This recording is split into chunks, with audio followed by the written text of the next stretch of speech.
nagenda ku musawo eyo ku bizinga bye Buvuma nampa ensiriba yanguze enkoko yali omanye enkoko eya black naye nga erina amaaso ga red gako omuliro pweganga amaaso ga red nnyo nga wane erina ejjindu lyekolamu nga ejjembe lyenkula wakisanga omusawo yagirunda gye yansalira naye nga atera yagiyina yali kulesa enkoko eri asonga mu kisibo kye kati enkoko eri yali yabyafaayo okitegeera yali sigirabangako ejjindu kyekino ekibira ku nkoko ekyawaggulu naye nga ate kyo kyamera wano kiriga jjembe lyankula okuba liri eddogoma etandikira bo lyagenda wala omuntu oyinza okuba okulya mu katale k'owino n'ojja ngo tugeze ova eno salize makine n'okutula ku container village ekkubo ne likubula eriyingira mu owino ogenda okuddamu okuzibula amaaso ng'oli wa Kisekka ng'oyingira mu katale ka Kisekka okakasa ku makya nkeera ku makya nga nasobodde emaali yange kulonda mulimu obubiina nafunye akabiina ne ngamba kakati kantimbemu emmalikiddemu esituke my god nga envunyu ziri mu ngoye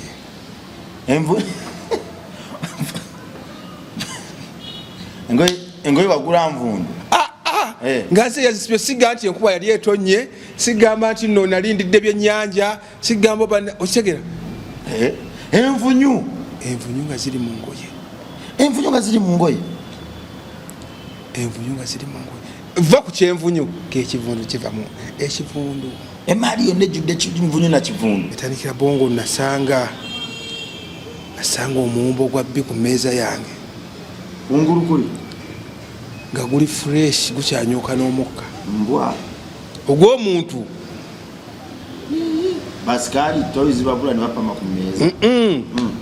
kakati ati basikali nga bajagazaaki ng'ate waliwo kajjukira sigambye nti waliwo abaali basoose abakedde edde okunsooka kuge gwali fresh nga gukyavaako muwumba fresh musava nga gukyanyuka n'omukka kati mba panika yambuleera taba akavira akaddugavu kati nigamba kiki kino nenzijayo ngenda olaba mulimu omunya ensiribayo teri mwambuleera ate ajjukira ate ambuleera eba nnene tejja mu kiveera ambuleera nayo bagiteeka lwayo omwana agyetikka kati okitegeera kati munaye ngenda okukebera nga omunya ogwakala oli yaguwa n'obudde n'agukaza oba naye yagenda kumutula ku ngowaawo ate omusawo weggolo ate ye kyeyansaba nze naye sikiwuliranga nako yatugamba kati engeri giri gye gwabadde omunya tulina gujjawo na nawolovu ate nawolovu erina okuba nga erina ekirevu okitegeera nti bandogera mu munyanga we nakugambye nti nomunya baguteeka mwambuleera yange okitegeera kati omusawo natugamba okusinziira kwoli eddogo lye yakoze nti yakoledde eddogo mu munya kati gwe mufunire eddemeezo oba nawolovu ey'ekirevu sinemugana musawo nkoze ettuukaano ze jjajja nemwa jjajja nkoze ettuukaano gwali olabyo nawolovu ey'ekirevu mbuzi ze ziba n'ebirevu nawe gwe okyali mwana muto kati tojja kuwona gwe nkulaba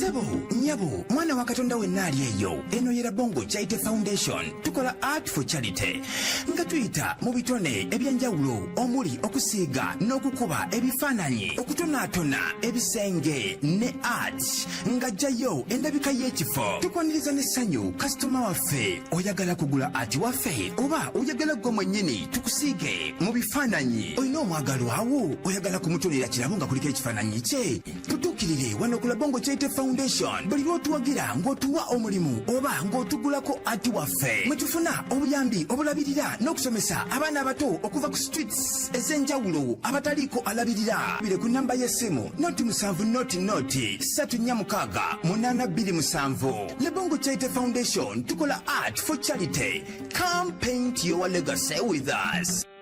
Kwetulie ku MR Live kwetuli amanya bampita Rima Sam oba metanikira Bongo kanebaze mukama olw'ekirabo ky'obulamu kyakuwadde leero n'amaanyi gawadde omutima gwo n'amaviiviigo nokkiriza nti weewaawo amaviivi lyeddagala erisinga. Bangi babikola, bangi babirwanira, bangi babitondawo babyeyita, bangi babyefuula, naye bitayiiko maviivi bisaanawo ng'obolabera balaafu bwakola mu kaseera k'omusana. Aba w'amaanyi nnyo mu butiti, naye ate akasana bwe kavaayo akulukuta bw'atyo n'abulira mu ttaka. Kale naawe ggwe ebyo eby'obugagga by'olwanira ebitaliiko mukama byandifaanana balaafu. Nkukubiriza okumwagala ennyo kubanga ye yakutonda, eyabamba eggulu mu bbanga n'ateeka ettaka wansi nga litwenyinyaza, naye ng'ate buli kya bugagga kyonna mwe kiva oyo Katonda waffe. Nannyini bulamu bw'asituka buli omu awona, abalwadde bawona n'ebirala. Kale va mu kwebuzaabuza, akaseera kakyaliwo, musinge olwo nno okuyaayana kwakuddemu. Baganda bange abantu bano bakamanga ntu bano Charity Foundation tuli mu kuzimbira abaana ba ku luguudo ssomero tutuuse cooperate okulisereka basabye bukadde 8,40. Katonda atusaasire tuzifune. Tuyita mu kusiiga ebifaananyi, kikusiiganga bw'oli gwe mwana wa Katonda ali eyo. Oyina wooteri, oyina eddiiro lyo, oyagalamu paints, oyagala okusiiga omwagalo wawo nga bw'ali, tukwatireko bambi otuweeyoko kalimu akasente akava mu bisiiga ebyo tukakozesa okuzimba essomero lino. Twagala okujja obwana bw'oku luguudo bwonna, obwana bw'abannamwandu, enfuuzi bwonna, obwo obwana obukuba abantu ne bubabba ne bukozesa ebitamiiza ku nguudo, kwe busula ku mbalaza, kwe bukolera ebikolobero, tubutwale eka Mmengo mu nsi ensuubizo. Olwo nno bukomewo okukyusa nsi. Tukwatireko tutuleka kuyaggayaga ministry eno twasalawo okukozesa bitone byaffe Katonda bye yatuwa okukyusa bannaffe. Twagala kuba baamululu, kwali tubanko baamululu, tetumanko kuba baamululu. Ketufuna ketukozesa okwongera ettaffaali ku nsi yaffe. Twebaza abo bonna abatandisi b'ensi yaffe, abagiteeseteese, abagikulembedde era n'abagifuga olw'ekyo kye bafubye, naddala nga bakifubira kugamba bakikola mu bulungi. Tubeebaza Mukama abawa omukisa, era mu kawairo ke kamu naffe twebaliza Mukama okutuwa amaanyi naffe n'atuwa omukisa n'ekisa era n'essuubi okubaako naffe kitugatta ku nsi yaffe. Mukisa ogutenkanika, yeebale kutwawula. Tetwagala kufa nga bajjajjaffe abaasooka abatamanyikwa. Naffe twagala bwe tulifa ensi yaffe egambe nti nedda babaddewo ne balina kibangasseeko. Kale tusibulire emirembe olwo tugende mu bwakabaka bwa kitaffe nga tulina bye tumulengeza nti taata obulamu bwe wampa saabuyita mu buyisi nakola kiri. Kale essomero lino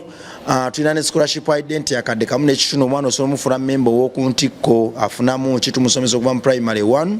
paka mu P7 nga basoma n'ebyemikono, kuba essomero lino it's a primary and vocational school. Ebyemikono bino byasoma fe tugenda omuvaako ku myaka 18 ng'afuuse mukugu atenkanika, era omukugu oyo atenkanika tugenda omukuddiza nga CEO omwawubika capital n'atandika company. Tobuzaabuzibwa, omwana omufuule memba ajje tumulabirire mundabire ekyayinza okuba ekika ekyawaggulu ng'ate bwe tumusomesa. Twegatteko leero ebifo bisigadde bitini, twagala ebifo 30 byokka. Stand takubuzaabuza, jangu omwana omusekiwalingira future ekola amakulu. Kale omukulu wanyisewo omunamuzi updates kiri kitya muganda wange Metanikira Bongo Live. Sanyiza okulaba nange neesiimye nnyo okubirako ku Metanikira Bongo Live. Kabadde kaseera kawanvu naye ekisa n'ekitiibwa tubiddize Mukama tusobozesezza okuba nga tukola ki tuddamu ne tumiitinga once again. Naye nga neebaza nnyo mwenna abeekumidde ku Metanikira Bongo Live, kyemukola kyamaanyi nnyo. Temujjanga okumwekumire kuno nga mwagala okumanya ebintu ebirimu ensa. Jamani wale tumana gafulumya amawulire era ne betubuweereza twakikkiriza nti bakama baffe abo bansi ekitenkanika kyovula tusosola nnyo era tuboora nnyo. Tuli beegendereza nnyo ebintu nga emboozi nga tetunnagifulumya ku eno kyano tusooka eba filtered, tusooka gisengejja sikuyita buyisa papa. Tetwagala bawa mboozi ngerimu ebikanja ngerimu ebirumira. Twagala tubawe emboozi nga naawe ali eyo ojjamu ekyokuyiga, si mboozi kuba kyamuukiriza. Abantu twagala kyamuukiriza, abantu twagala tukuwa emboozi nga naawe onadda ku buliri bw'ojja fumentiza ogambe weewaawo abasajja bano bayogedde ekintu kino, oba oliawo tekiri ku nze naye waliwo gwe kiriko yali akiŋambye kuba waliwo kiwuliddeko abantu bonna. Kati emboozi ez'ekika ekyo olina zisanga ku Metanikira Bongo Live. Omulamuzi updates wanjisebo byampuna emboozi zenkoze zonna ezisinga ziraga nti eddogo music industry kati lisusa abayimbi ne Katonda baliwe bati bayawukana ono akutte eno ono abamu ono yakwata eno ono akutte eno balinga parallel lines naye ng'ekituufu kiri nti obulamu bwonna obutaliimu Katonda abulivinga aba amala budde abalivinga mu dinayo abayimbi babadde ki metandikira bonga awo nyini eddogo libadde ki mbayimbi omayi bagamba omuto jamanyi enkuba gyetonya okyatenda eddogo mu bayimbi metandikira bongo bagamba atanayitaayita atenda nyina kufumba wayiseeko mu butale okugeza nga akatale k'owino ko ekiri eyo eddogo eriri mu butale oba mu katale k'owino n'owemmindi asena lisinga eriri mbayimbi kugambye n'owemmindi asena kati omanyi ekitegeeza okuba nti n'owemmindi asena kuba emmindi eba n'akamwa katono we kati nola katuuka okuba nti kitegeeza liyitirivu lingi namutaayika lya mujjirwano Owino n'abasuubuzi beeroga kati nzakunyumiza nazinga nzakubikira nazinga etegeeza eddogo liri mu Uganda gyonna teriri mu bayimbi bokka nti lwakuba ntino mu bayimbi nti osanga omuyimbi nga yajja kunyumiza eddogo eriri mu bayimbi olw'ensonga esekita gy'alimu kakati ate ye ajja lowooza nti nno olw'okuba ali mu sekita y'abayimbi nti wali eddogo nti gye lisinga maama muganda wange eddogo eriri mu butale okimanyi okumalirira eddogo metandikira bo lyagenda wala omuntu oyinza okuba okulira mu katale k'owino n'ojja ngo tugeze ova eno salize makine n'okutula ku container village ekkubo ne likubula eriyingira mu owino ogenda okuddamu okuzibula amaaso ng'oli wa Kisekka ng'oyingira mu katale ka Kisekka okakasa wakolerayo ko mu owino kyenkugamba nzakubikira nazinga nakolerayo era obutali bunyiikivu mu ddogo ne bunnemesaayo obuteefaako mu ddogo mu byamarogo bwakulemesa owino obutapugradinga mu ddogo okubanga nasigala ku leve emu ey'eddogo omanyi n'eddogo lirimu upgrade kati mu ddogo nali Joshua ogenda mpola okwata mpola nga bwekiba kibiina nakisembamu emyaka 5 mulimu bana abavuga speed towulirangayo ng'omwana mugezi tamwemu ye nga buli kyamu ayita kati jukira olina kuyita nga omwaka guweddeko ne baliwo omwana nga ye mugezi buli tamu ayita kati mu mwaka gumu waba abadde mu P3 ogenda okwesanga mu mwaka gumu banne bagenda mu P4 yagenda mu P6 nga ye olwedde ali mu P6 Kamutamu ayita buyisi kali nebyeddogo mwe buli muri mulevu wabaawo olinga mulevu z'eddogo ye waba mwana wa somero buli tamu ayita kati nga ya upgrading ku speed ya wagulu nnyo bamugambye nti obusukuba ye wali omusawo nti yakola agenze ataba abakyali obusukuba bamukolako ne bamugamba kati olaba ene kochi mu bakochi ate yo okugambye kati ate olugiri nnyo okuva ebusukuma alega bukochi aho natugenda tutuukawo mpola mpola sokoleke bakulogako oba waluganga kutereza mirimu kwegamba bandogako basooka ne baloga emirimu gyange omuntu anti kati eddogo ligira mu feezi omuntu asooka n'aloga emirimu gyo osegeera noteteekanya mu kuteteekanya awo kali n'alaba nti ono tajja soboka kali n'aloganga gwe omuntu kyekugambye natuuka nenziba amaaso kati abantu tugende empola metandikira bongo tutandikire ku eddogo ly'oku mulimu nga kuba kati omuntu asooka kulyoga mulimu gwokola n'alyoka wolemerako n'alyoka adda ku gwe ng'omuntu asooka n'azingamya bizinensi eno n'etagala bizinensi ng'etagala etya kati nalize musuubuzi mwowino osegeera nga ntunda mpale t-shirt nebigenderako ngamba mpale z'abasajja saatundanga dress kandi tugambe mpale t-shirt nebigenderako ne muganda wange kati mwowino mwenyinimu ekyenjawulo ekirimu ate obeera musuubuzi naye nga mwosuubula obeera musuubuzi naye ngaosubira mu owino nti abasuubuzi bali mu grades mulimu abasala endiboota nababalondako nti obeera musuubuzi naye nga ate olina abasuubuzi bano boosubulako ate nabo nga bakolera mu katale okitegeera munnaye kati nga nze mulimu emidaala emizimbe n'emidaala okitegeera ne bana bateekawo ebimeeza gye baliwo obuyiyi wansi ne bawa ebimeeza okitegeera n'abambuleera osawulira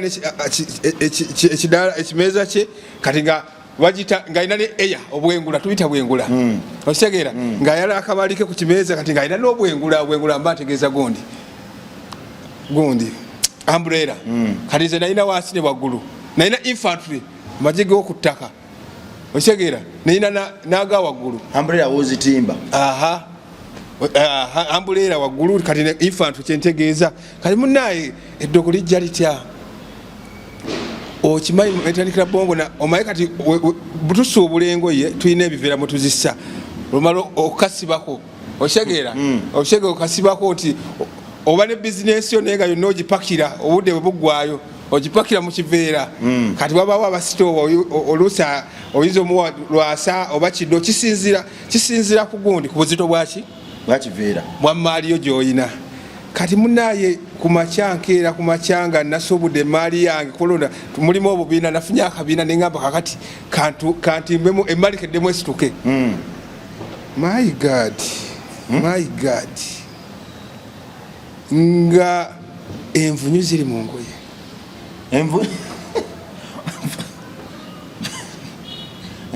engoye bagula nvundu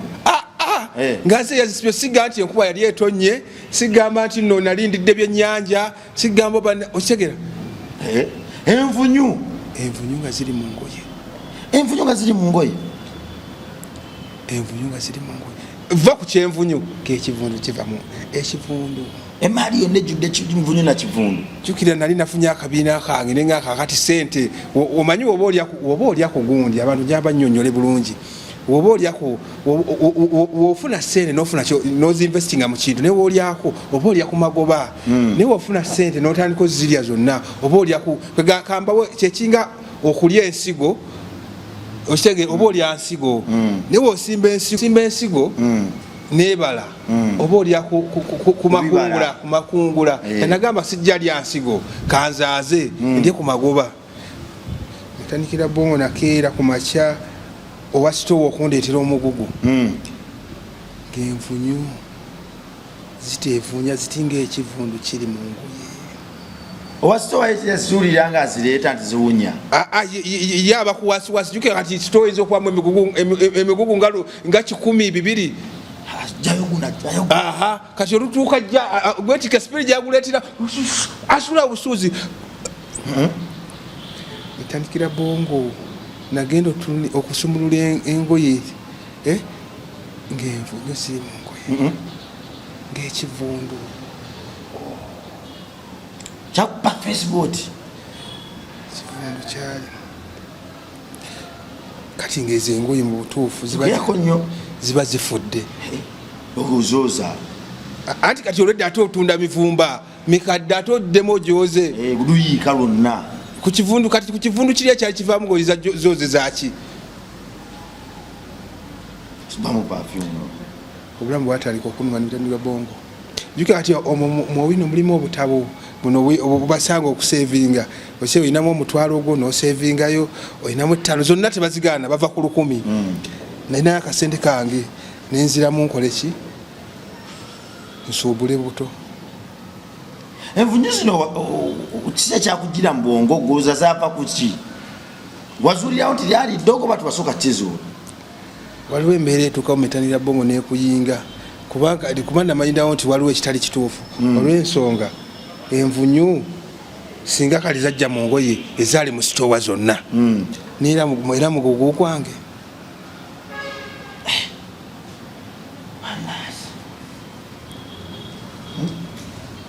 bizibu bino metandikira bongo awo obulamu butandika okwonooneka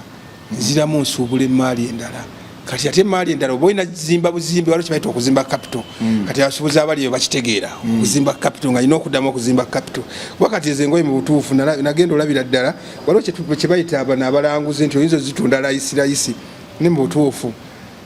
kati bali ayinza zigula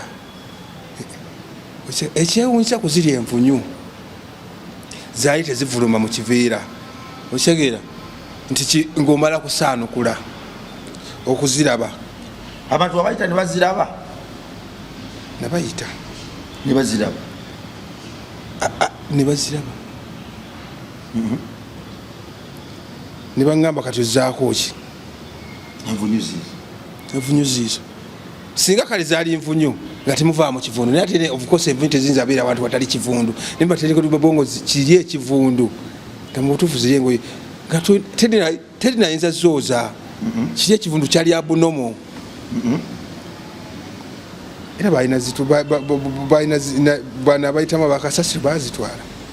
tewali kyakukola kibeera kinene bwekiti kyonna mugugu guba mugugu si kiveera bwenjoga ekiveera lwazolowooza atino kino ekiveera ekya bbulu mugugu kati ba abaliyeeyo mukama abaliyeeyo bo babitegeera byenjogerako kubanga of course omanyi zino emboozi lwaki tuleeta zino emboozi twabagambye nti tuleeta mboozi zisasamaza buli we tuleeta emboozi eno tuba n'abantu betwogera nabo eyo emboozi zaffe zirizonetinga n'abantu bangi eyo waliyo abantu abamu nga naye kyali kimutuuseeko beithawo obanga si kyanvunyu naye nga naye yali atuukiddwako eddogo ne limufiiriza nga nange bwe lyafiiriza omuntu yali yakafuna akabiina okulaba nti nkyagezaako kuzimba capital oddamu gamba kati kanzimbe capital kati of nga wekugambye nti nno ngera omusuubuzi always obayo ne plan B ndigamuya buno obutabo bwa saving obuyitamu bakusanga wooli zoyinawo zowaayo tewali kyakukola kubanga munaye ensi tesaasira musajja okitegeera kati nga ŋŋenda nziramu nkola ki zijjayo kasente kuzimba buzimbi ka capital nga omanyi nti nno neeri gye nali nzijja engoye baali bantu bange nga mbaguzeeko ebbanga nga mbannyonnyola okitegeera nga bampangayo ku ngoye nga wentunange nzizayo naye nga nyinako ezitandika nti bwe mba njagala engoye nga za mitwalo 3 kale nyinawo 15 ekitandika bwe butyo obusuubuzi obukola ki obutambula kuba byonna biba mu busuubuzi occupational hazards okitegeera zibaamu mu bulimu gwonna nti oba osempewo banno neeyisaayo ne banno obwesimbu bwo obwesigwabwo bwe bukukumira mu bizinesi ntandise okuzimba capital omulala okitegeera kati munaye kati ndowooza oliwo eryeddogo saamanya ani yalireeta saga kulimba naye kakati ntandise okuzimba capital omulala naye ate era metandikira bongo mu kutambulawo ero emali egenda eddawo okitegeera emali egenda eddawo nga omanyi kamukamu gwe muganda kati jukira ebimeeza byo tubirekawo bimeeza byaffe byetuteekako ki emaali lwali lunaku lumu limetanira bongo nali nkedde naye kati wetukeera waliwo oyinza okukeera nga olinawo omusuubuzi kisinzira woba wasuubudde leero ng'emaali wagisuubudde leero nga togitunzeemu enkeera tokeera mu busuubuzi okeera nnyo n'okubaakubamuko okitegeera oba oyinza okuba watuuzeeko sente ntono nogamba kankeera enkubemukko oba wezinawerera ssaawa 3 nga mpezezaawo ku sente ngende nyongeremu oba nekigaana kwolwo metandikira bongo nali saakira mu busuubuzi emaali yali yankutte nga sina zakusuubula nga sente zonna ziri mu maali kalina okukeera ennyo nzijjemu sente zange nga wobimanyi okitegeera ebyekampala okubeerawo metandikira bongo nasanga omuwumbo gwa bbi ku mmeeza yange ungulukuli nga guli fresh gukyanyuuka n'omukka mbwa ogw'omuntu basikali tozibabula ne bapama ku mmeeza kakati ati basikali nga bajagazaaki ng'ate waliwo kajukira sigambye nti waliwo abaali basoose abakedde edde okunsooka kuge gwali fresh nga gukyavaako muwumba fresh musava nga gukyanyooka n'omukka ng'oli yagutuuzizaako oba gwali gwa kipooli oba gwali gwa luwombo sinza kugamba metandikira bongo ate awo obulamu bwayongera kunnuma kati awo ndowooza guli omukka gwenkugamba gwali gunyooka kati awo eddogo lyava ku gundi ku bizinesi netandika ndowooza nerinnyingira nga nze omuntu bali baloga gwe kubanga awulira neddogo ewalala of course bagamba linda buke nga terukutte nnyoko nze saagenda kunonoza malogo malala nali kugamba oba gaaliyo neze ku lwange njogiranga ku nze ekyantuukako owayinza okuba nga waliyo n'abalala balogebwa naye nga tebaŋŋamba nanditegedde ntya naye kati kino kyenkunyumiza am a victim. Eddogo litandika okulumbagana omubiri. Eddogo litandika okunnumbagana omubiri. Kati ate awo jjukira kati ddogo bizinensi eddogo ligiyinze. Kati ate jjukira kati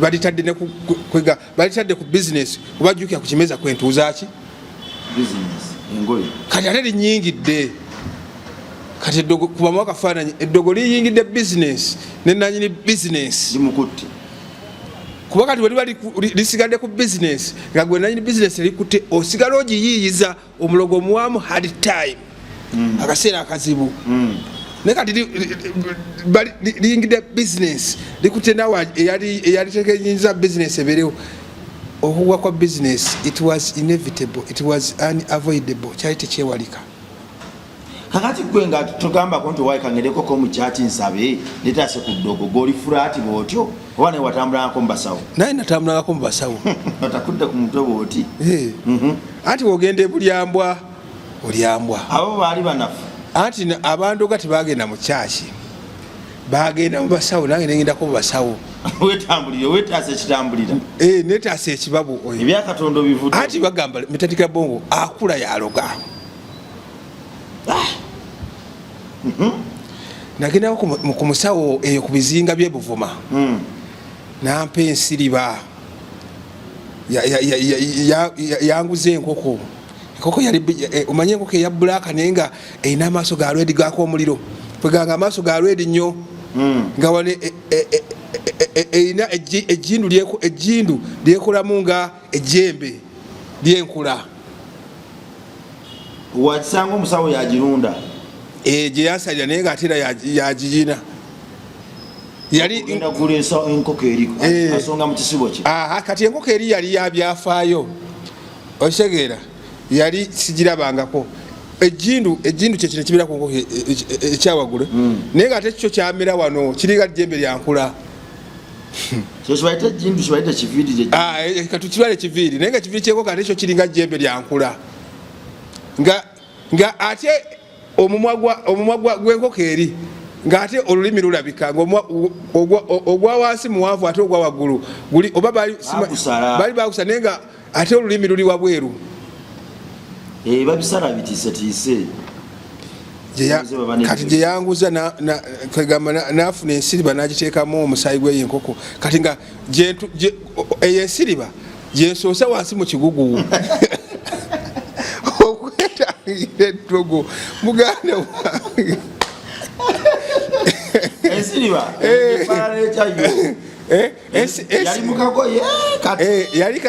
ensiriba yali awo oba kabugo ntikaize kagiyita ensiriba naye nga kaliko omusaayi gweri enkoko koteka wansi mu ngoye kwosoosa wansi mu ngoye mu kiveera okira nga tonateekamu kati nga gamba ofunayo ekigoye ofunayo olugoye kuzosubudde naye nga lwo terutundibwa okitegeera nogizingazingamu kati lwo teruvaamu okitegeera noluzingazingamu noteekamu luyita luto. Kakati oteekamu ensiriba mu ngoye ekyaddako nteekamu awo ensiriba bibanga ebitereera ngaawo ntandika okunoga ne ku nsimbi. Omusawo alinga eyakola naye nga omanyi nti nno ndowooza nakuloga abatatudde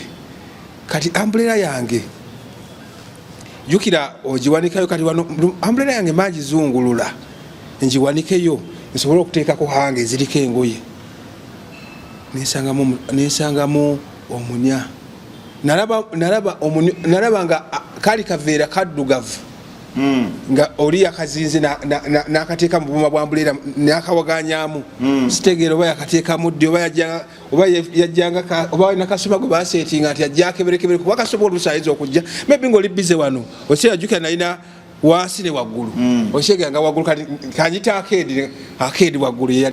waggulu yalinga akeedi yaye kati simanyi of course akuloga oba tomumanyi okiseera kati ayinza okubanga bano banno bookola nabo najja nga ina mishoni yagaha tugayita masasi naye leero waleese amasasi walese emaali erikiriya esigagano tebatukwata binti ngamba gana masasi agagenda mu mundu no fe woleta emaali ng'erikiriya tugayita masasi lwe lulimi oluliriyo kati munnaye oli ayinza okujja agamba walese amasasi okyegera kati kumbe nze yafunira olwaganya okuteekayo omunya naye nga mukalu omunya okyegera nateekayo omunya kati munnaye mba mpanika yambulera ndowooza maybe yajja kiro mu ssaawa z'okunyuka okyegera kati mba mpanika yambulera ndaba akavira akaddugavu kati nigamba kiki kino nenzijayo ngenda olaba mulimu omunya ensiribayo teri mwambuleera ate ajjukira ate ambulera eba nnene tejja mu kiveera ambulera nayo bagiteeka lwayo omwana agyetikka aha kati okyegera kati munnaye ngenda okukebera nga omunya ogwakala oli yaguwa n'obudde n'agukaza oba naye yagenda kumutula ku ngowaawo ate osegeera metandikira bongo nesooka nziba amaaso wawunga oba waziba amaaso byadda naziba simanyi omuntu wawunga aziba amaaso simanyi sinzira ku ngeri gy'owunzeemu naziba amaaso ye akali standard galo kyalaba kintu nakimu nga kintu kyakimu nakiziba amaaso okumala eddakiika nga 3 nga tolaba kuliko ekifu nga siraba wepantide ku munya bannange paka nenziramu nendaba naziba amaaso simanyi oba obwongo bwe bwali bukyadde naye naziba amaaso eddakiika 3 kyenzu kyenyinza okugamba tinamaye eddakiika nga 3 nga sikola ki nga siraba ejogo lyakwata ku maaso nenzirawo nenteekayo akamaali kange nenteeka yambulera yange kwakedi yange nensoma ne wansi ne wasoma omunya waguteekawo nagusuulaawo bagamba omuntu kasitandiko ebintu byokwerozaaroza aba yeekengera tewakubira muganga noga wansanze omunya mu gundi mu ngoye kati omuganga wange awo natugenda tutuukawo saamwebuuzaako naye the following day nga wayitawo ennaku 3 nga maze olaba omunya kati jukira naviirangamu awo ku Shoprite okyegera ku Shoprite ku Container Village nenvaamu kati ennaku 3 ezo zimala oyitawo nviiramu ku shop olwo nvudde waka nziza okukola ntuuka ku Container Village ntambula omulyango oguyingamu owino gwambula nagenda okuddamu okutegeera nga nyingira mu katale kawakisekka naye gabulezi paka katale kawakisekka wanoonya omulyango okuyingizamu owino ogenda nave ewaka nga nzemu owino kukola kutunda ngoye nasibira katale kawakisekka gye batunda sipeeya zanatundawo ku sipeeya ate alinayo kifo wenkolera kati nno wenamanya wano waliwo ekitali kituufu nemanya kati ensiriba gye bampa bagifuludde nafu oli agikubya omunya nemanya nti kakati ensiriba omunya tegwagirabyemu ka buntu ogendako mu kyaki bakusabire anti n'abantu kati bagenda mu kyaki ati eddogo bwoti bagamba bwogenda eddogo nelirwanyisa eddogo liyinza okutta eddogo teritta ddogo bayibo yetta eddogo obwongo saabuyina kati munaaye nalina kyali wange oyo baali bamuyita Yosefu yali kabona muki mubasawo yakuba lyatolo yakolona yatwala ne ku bizinga Yosefu mugamba wategedde linnya lya bayibo ebikolwa bya kikafiire kiyitiridde Yosefu mugamba wategedde Yosefu embwa eridde emmwanyi Yosefu aŋŋamba ate kiki mugamba newategedde nzizenga bulijjo nkedde okuva ewaka nzize nkolemu owino nensibidde wakisekka nsokola nabuze eddo obweddandiyo mbuzi omulyango gumbuze mpiseewo obuyisi omanye omuntu nga wanakuloga noyita ku makaago ngaatamanyiiwo Yosefu naŋŋamba kakati twali twagenda mu bizinga byebuvuma katugende wa eggolo naliyo ku mwalo gw'eggolo bayanika nnyo gundi mukene omwalo okusinga okuvaako mukene Yosefu nga tugende eggolo basaaga abo bamufuludde omusawo aŋŋamba tugende eggolo basaaga abo bazannya n'engo naye sente z'eddogo tezibula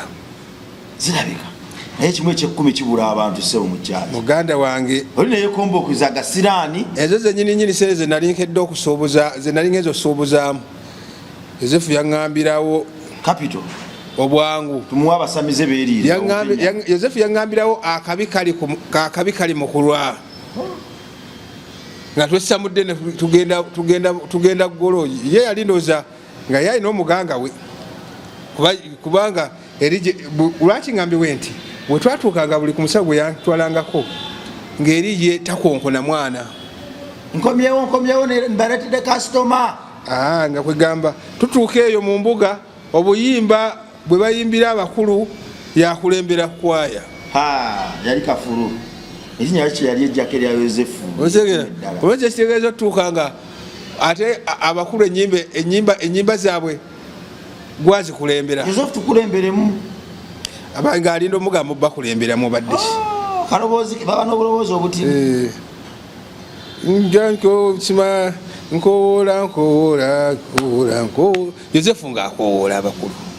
otegera abakulu beetaaga okugabula ku mwenge Yozefu yewuyo yakutta ensumbi yagabudde abakulu sikubiiseeyo munange ate eyo bannaayo kale kwegamba natuuka nennemererwa eventually neŋŋamba sijja sobola bya ddogo kuba kati ate omusajja omusawo w'eggulu ate ye kyeyansaba nze naye sikiwuliranga nako yatugamba kati engeri giri gye gwabadde omunya tulina gujjawo na Nawolovu ate Nawolovu erina okuba nga erina ekirevu okitegera nti bandogera mu munyanga bwe nakugambye nti n'omunya baguteeka mu ambuleera yange okitegera kati omusawo n'atugamba okusinziira ku oli eddogo lye yakoze nti yakoledde eddogo mu munya kati gwe mufunire eddemeezo oba Nawolovu ey'ekirevu sinemugamba musawo nkoze ettuukaano ze jjajja nemwa jjajja nkoze ettuukaano gwali olabyo Nawolovu ey'ekirevu mbuzi ze ziba n'ebirevu nawe gwe okyali mwana muto kati tojja kuwona gwe nkulaba tojja kuwona oba wakanya abakulu obuuza n'abakulu balaba mukamwa nti abakulu olaba otaweeredde bano bakulu kitiibwa kati bakulu kyabasinga bano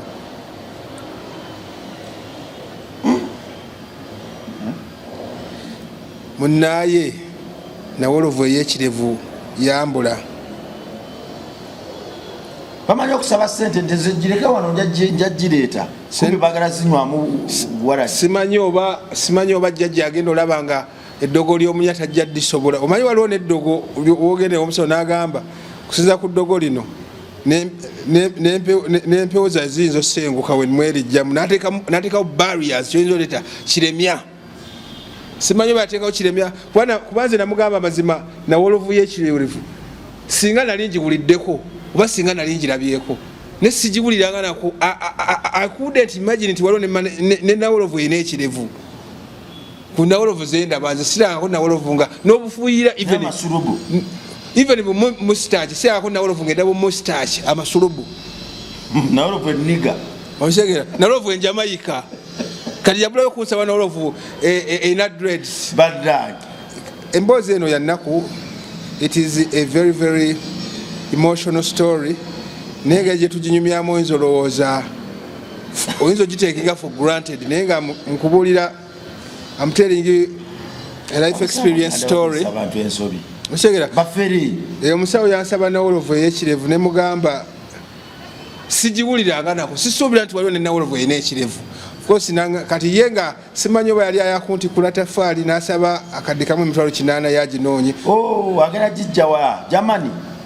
kyesimanyi sente zesayinawo of course that's too much money okitegera omwana wa Katonda eke fashions awo kunabukeera bagamba batya ensi y'ebyokwambala bagina mu 5 gendayo n'akasenteko akasaamusaamu level zonna bazisaavinga bakuba ekikumba ali agikalimu engoye azisubula okuva mu nsi zonna gwe zootya yenna azirumbagana nakugirayo ekyo ekisinga era okunabukeera n'akiteekawo kisanga awo okisabule pate etandike oyagala kwenda kuba mbaga oyagala kuba pate oyagala genda kukyala menye kindeke ki lekera okwambala ate ne bakulaba ne bekwata ku mimwa nenge ekituufu tebaagala kukulaga nti baseka naye nga baseka ali Haji Kalimu yagamba nti nedda yajja kusolovinga sente z'okubonyabonya. Gendawo akuba ekikumba, oli modo ogenda ku modolinga, oli munnabyabufuzi, oli slay queen, menya ninde kani. Oyagala ki t-shirt, oyagala mpale, oyagala mujampa ogwebbeeyi, oyagala bijaketi bino, ogenda mitala w'amayanja, oyagala okwambala abasama nabo bakuyita ata mu musama baganye nti bannayo musama avaawo ono baganye nti obaganyize siri musama nva Uganda beewuunye. Genda ku AK Fashions awali Haji Kalimu, buli kimu akikole. Bagamba nti Bokla customer ye mukama waabo ow'oku ntikko era yaddako ate era yasembayo, baliwo okumusavinga oluba okuyingira ekikwaniriza ze smile ezikyasinza okubeeza enkizo. Kale nno lekera ogenda mu bantu ne baguza foja ate ne bakwefulirako abakabi. Oli aguziza gu t-shirt guvaamu kala ate bwakuboggolera bye bajja okumenyawo ebyo era bajja kubirongoosa. Ali Haji Kalimu genda akulaga ensi y'okwambala kyetegeeza. Omukulu bansebo akakadde kamu mu emitwalo 80 balina n'olulimi lwabwe mbeerabidde ye tayogera akakadde kamu. Alina olulimi lwe lwakozesa obuuma abuyita buuma. Obuuma kati abugamba atyawo leta obuuma agamba oba obuuma 14 oba obuuma 18 obuuma 18 si 18 agamba obuuma 18. Kati wabaawo omukongozi akuddamu. Of course ono Yosefu Kyali wange ye yali abimanyi kozi yali kabona ndowooza ye yatuuka n'atambula mu masabo n'ava ku kyokutambula masabo ye kennyini nga yafuuka ssabo nga waliwo ebimu byoteetagisa kugenda mu ssabo nga yabimala nti nga wonala omuntu n'atuuka n'alya enkoko ye n'atuuka n'afaanana n'enkoko nga ye kennyini nyini woba oyagadde okulya ku nkoko omuwunyirizaako n'okkuta. Kati Yosefu yali musajja bambi simanyi ndowooza sijja munenya nnyo olw'okutambula mu masabo kubanga abantu bana ebizibu ebyenjawulo ate metanikira bongo buli kiki ekireeta abantu okugenda masabo buli wofuna ekizibu nekikuyinga entegeerayo osegere wofuna ekizibu nekikuyinga entegeerayo oweebuuzaako bannaffe bano weweebuuzaako bannaffe batono nnyo abagamba wa tugendeko ewa pasito ono era ajja kugamba nti owaayi lubaala embeera nga n'embiro kwotadde. Kati Yosefu yali ndowooza mu kukula tiyali musajja mukulu azisaaki naye ndowooza bami mu kukula yakulira mu mbeera ey'obugubi oba yatomera ebizibu ku myaka emito. Kati layini eyo ey'abasawo yali agimanyi nnyo. Simba wakati tugenda tandikira bamusabye obuuma 18 ke kakadde kamu mu emitwalo 80. Lwaki abantu ennaku zino banguyirwa nnyo genda mu masabo? Abasumba bakitaffe mu myoyo abatusumba baafuuka kirala okutuuka ku musumba gwe mwana wa Katonda ali eyo babanga abakutumye ekimuli ekirungi mu maggwa. Omusumba okumutuukako protoko yafuuka protoko. Ofiisi musumba ayeggalira mu ofiisi omwo olina okuteeka wali akasente akayitirivu okumulaba gwe atalina kasente tufuna mukisa. Omusumba olwo n'ayambala gaalubindi mu ofiisi ye n'akutunuulira nga akukeneka asooka kukulingiza mu nsawo abamu era bw'akizula nti bambi etagala takumalirako budde. Kakati ate bano abalubaale bo balina tekiniki gye bakozesa basendasenda bakutandika na buntu butini ne bamaliriza nga buli kimu bakitutte. Balina tekiniki eno ekukuba empoole ku mpoole ogenda okumaliriza nga tosigaza maka omukyala bamututte abaana bagudde eddalu babawonzeeyo bafuse bazzolo. Bakitaffe mu Katonda byatusindikira ku mulembe guno n'okumuyita obisi ku interview ngene n'omugaa nti munnange ninawo MR live mbadde nsaba ompeeko ka time abantu baffe balooyewo emyoyo bali mu biyumba bali emitala w'amayanja tebasaba twetaaga online prayers. Ekigambo ky'online olwo omusoma kasita ategeera nti abali mu kiyumba tebajja muwa kimu kya 10 asobola okuteekawo schedule eri busy awo ku Lwokutaano mba bize, ku Lwokuna mba bize, ku Lwokutaano mba bize. Namugamba naye bambi nyamba ne bompayo dakiika 10. Abasumba beefudde ekirala ku kitaffe mu Katonda ali atugoberera komya amalala. Abantu bagenda mu masabo kubanga abasamize babanguyira nnyo, naye nkukakasa buli muntu anayingira mu ssabo bw'oli musanga mu ggulu yandigenda naawe muggeyeena nga bagamba omuntu ono ku lunaku bwetu ne bwetu yajja mu maaso g'omuyambe omuwonye essabo wayambala galubindi ne weefuula atamulaba era bwe wamuterawo embeera nemubijjira bwatyo bwe yayingira essabo. Baana ba Katonda tuweereze Kristo, tulekeraawo okwefuula abanene okusinga omubiri gwa Kristo. Omubiri gwa Kristo munene nnyo tusinga ffenna era ffenna gwe tukolerera. Kale nno gwalina omuzoogo abamu mweddeko muweereze abantu gwali eyo MRlive weeri jangu tufune wano program tubuulire enjiri muve mu kugamba obugambi nti kati aleeso nayogera ku byabasamizo nayo tubaleeta tubalage abantu bano tubaleeta wano ku MRlive tulage abasumba ne bakitaffe emyoyo nti abantu bali eno babonaabona emizimu gituga abantu basula emisota basula n'emisambwa muve mu comfortable life gye mulimu muve mu esiza mmwe mujje tubulire abantu ekigambo zemboozi zino tetuzireeta kugulumiza sitaani tezireeta situla Lucifer tuzireeta tubalage nti ensi ewatali kigambo tetugenda sigaza nsi yanca musitukiremu mujje tubulire abantu enjiri muve mu esiza mmwe muve mu kulowooza ku byemu eby'ekkumi bitwala obwongo bwammwe Katonda ablessinga omulimu gwe. Era alikuleeta no preaching abantu yajja okukulabirira yajja okubudaabuda amanye engeri gy'ojja okuddayo amanye engeri gy'ojja okulyamu era yajja n'okuwa amafuta agalisumulula ensawo zo. Mulekeraawo ekimu eky'ekkumi okifuula ekimu eky'ekkumi atayina temumusabira. Kale campaign #no to Sodom among children ye t-shirt tewali kisiyaga mu baana bato tukigaane nesimye nnyo ne guest wangulairo gyayambadde no Sodom among children. No to Sodom among children. Bannange gwe musiyaga muleka abaana baffe mwe mwenoone byammwe fe ogwaffe gwakubabulira njiri bagamba nti ekiyaga kibi kigenda batwala mu geyeena naye muba temunnakiwulira. Kale katubagumiikirize mulidda ng'obubi n'ebyenda bivuddeyo. Kijja kuba kibi nnyo kujja mu nju ya Kristo nga weefudde agenda okumuweereza naye nga tokyasobola kutambula ng'ekyenda bakisowoolayo basiyaga banno. Byonna mubyekole Kristo waali mugumiikiriza abalinze. Teyatusindika gye muli kubabuula wabula kubaagala wala kukyawa bikolwa byammwe naye omwana omuto mumuleke akule yeesalirewo. Kulakuna n'ensi yange sinzidde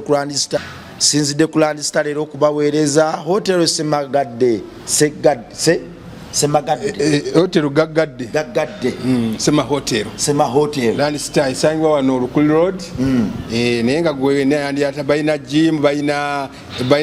balina aerobic classes balina ne gundi live band buli lwakutaano babawo wano Fort Band balina ebyana ebizinanga enje gwagala ekifo ekiri conducive ekyokuwummuliramu mina conference balina conference halls mwe balina emikolo meetings z'emikolo namwe balina embaga reception weeri jangu oba tuze ku Land Star simanyi be here or be nowhere. Eri opposite Papa's Sport nga wakaita ku Papa's Sport wot Lukuli Road ojja kuba ogiraba. Rooms ennungi environment eri conducive nya kamera akalungi akafa akawano n'akebunaayirawo bisanga byonna. Kwatuna n'ensi yange mweraba.